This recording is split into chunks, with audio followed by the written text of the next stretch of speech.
When looking at Japan's most infamous cold cases, we often focus on scenes of profound physical violence, like the Setagaya murders or subway DAS attacks. But this case followed a different logic.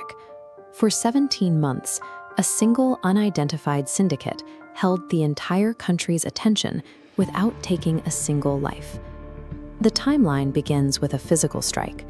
On the evening of March 18, 1984, masked men broke into the Nishinomiya home of Katsuhisa Izaki, the president of the confectionery giant Izaki Glico. After tying up his family, they dragged Izaki from his bath and forced him into a waiting car. Within hours, Glico executives received a ransom demand for 1 billion yen and 100 kilograms of gold bullion, a sum worth roughly $5.7 million at the time. But the criminals never got to collect. After 3 days of captivity in an isolated warehouse, Izaki managed to loosen his restraints, kick down a door, and escape to a nearby railway line. On paper, the president's escape should have been a victory. Instead, it cut off the kidnappers' direct leverage for the ransom, forcing the perpetrators to abandon traditional extortion in favor of a decentralized, nationwide psychological siege. To signal this shift, the syndicate adopted an alias, the Monster with 21 Faces.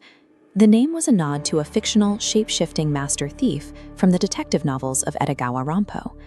The syndicate began drafting highly theatrical, mocking letters written in an Osaka dialect. They mailed these directly to major media outlets, humiliating the police and broadcasting their threats to the public. The letters provided specific details for investigators to follow, such as the color of the supermarket where the group bought their groceries, and the exact model of the vintage panwriter machine used to type the threats. By communicating directly through national newspapers, the group bypassed police channels entirely.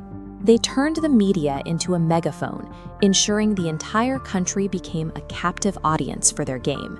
The campaign soon moved into the grocery aisles. The syndicate sent letters specifically addressed to the moms of the nation, warning them that Glico candies on store shelves had been laced with deadly cyanide. This chart shows the impact of a mere threat.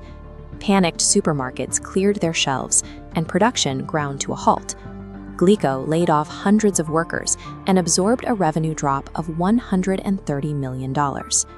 As we add a second line representing October, the contagion spreads. The syndicate targeted Morinaga next, forcing a 90% cut in production.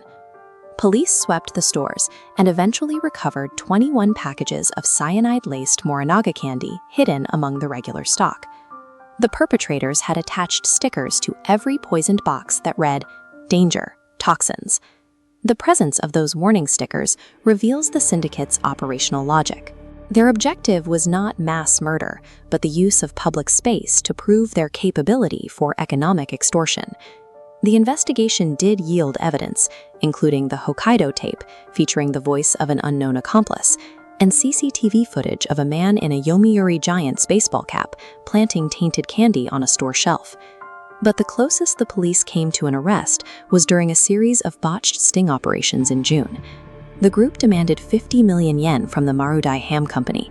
An undercover investigator boarded a train with the cash, waiting for the signal to drop the money. A white flag waved from the tracks.